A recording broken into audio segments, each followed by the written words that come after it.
Terrorism, disaster supply kit. What would that be? Anybody know? Food, water. Exactly. Has everybody got their disaster supply kit or thinking about it? It's going to happen. Okay, like I tell all folks, just because you dial 911 when the big one goes off, even around here, I don't care if it's the little one goes off.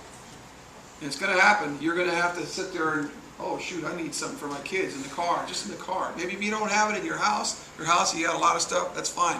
But in the car, different story. Because now it's like your little house driving around.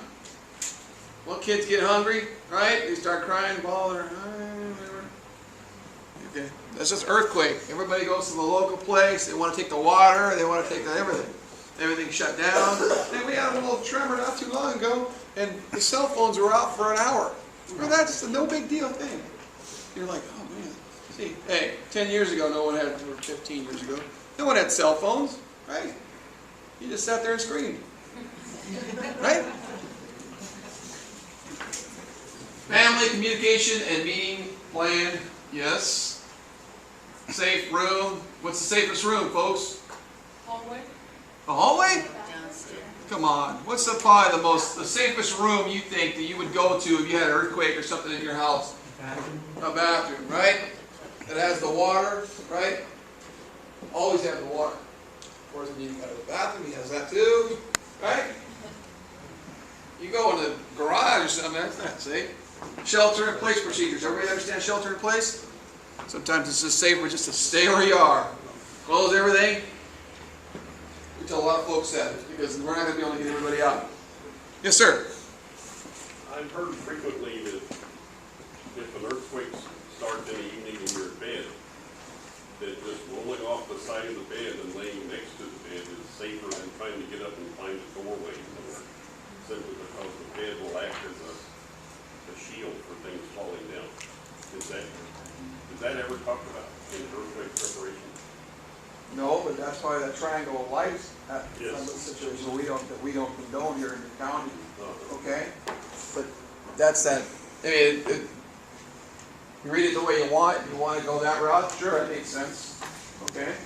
It's like jumping out of your car and laying next to the car. You know, cars come down with a big old road, wham, takes the car down to 3 feet. Well, you're at 2 feet, so you're okay, right? I mean, I have to agree, you know.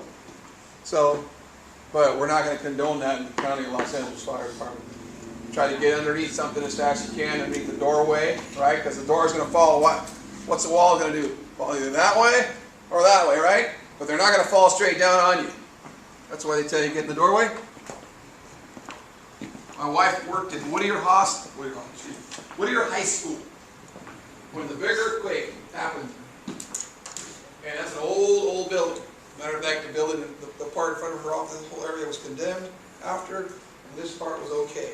She's in the doorway, she says, she remembers, she goes, well, next thing I know, the lights went out, and I was on my knees, oh my God, and she's freaking out. And imagine how scary it was. I mean, she came outside, and all the kids are running. So they're going, just chaos. What's they were doing this, but stop, and kids, check with that, they're running home. They didn't care. You know, our fire truck, actually, big truck, this is that darn thing jumped, it lifted up and jumped up, and you could see the tire mark on the wall. Really weird. On the side of the station, it just jumped up the back end of the tire. I mean, that threw that thing up in the air. Then you're talking earth, you know, jump. And I'll get off on that, but it's fun. I agree. Response to terrorism incidents. Don't touch it. True. Move away from it, report it to authorities. That's all we want you folks to do. We want you to go up and say, I remember reading about that in my book. Check that out. Anthrax takes to it. Report it. Using cellular phones or two-way radios may detonate an explosive device. Been in that situation. Before we go in, we used to just go in situations all the time. When I first started the fire service, didn't matter what it was, we just went right in. Didn't matter. You know, I can remember many times, imagine Greg's probably been there too. We used to go on calls. Fire department, put their box a little bit. Yeah, stay out the doorway, you might start shooting. You know, come on. Now, we don't even go near places unless sheriff or police are on scene first and they take care of business. Okay? So, but anyway, when it comes to that stuff right there, radios, we don't even use them until they tell us it's safe. We can't do business because we have had that happen. Obviously, it's happened. It's obviously happened. And we like you folks to have radios. Those little 2H probably, when you're certain people. Okay, you're going to need that stuff. Not of a joke. It's a good idea to have that in your packs. They're pretty cheap nowadays. The thing is, we talked about what I said, that was number one thing that always messes up on these drills is lack of communication. Guaranteed. Every time. So make sure that these guys tell these folks understand, I got it, are on the same page. Okay, now you can do your drill. Okay? Self-care, time, distance, shielding. There it is right there. We talked about that a little bit ago. Limit exposure time, increase distance, and add shielding. Leave the contaminated area. Take decon action. Remove everything.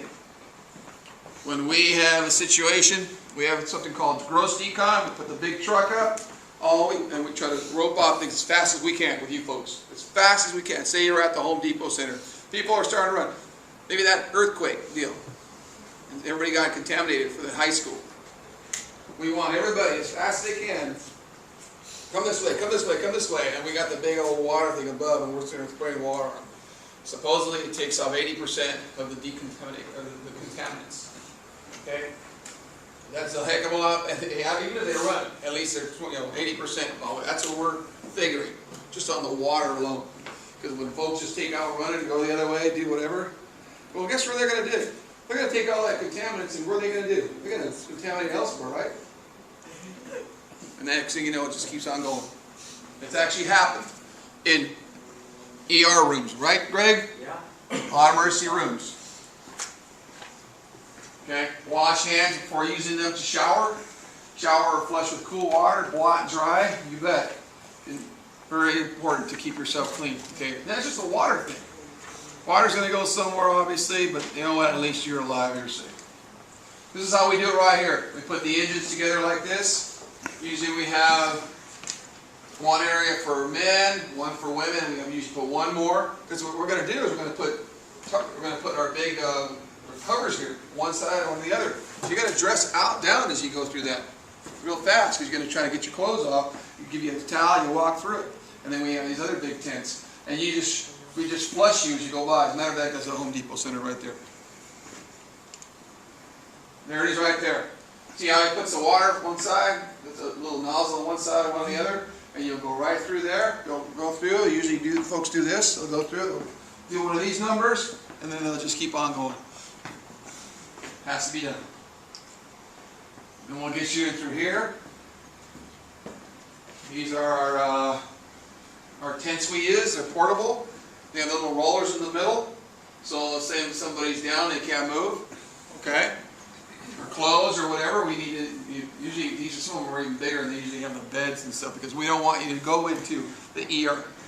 So we'll take care of you outside. Make sure you decon first. We've done that. Okay, these folks are decon. Now we can send you into the ER. That's how they do. That's how the hospitals do it. Yes, sir. A lot of ERs have decon showers. I've seen those. Right there, right where you come and park where the ambulance is, right? Yeah. I've seen those. So they're right there, right where it shows up. They have big old heads, about so big shower heads, and they just start spraying. And you just spin around in circles, do your thing, but that doesn't mean you're decon. And you still got to check you out. You know, they put monitors on you. Now you can go in.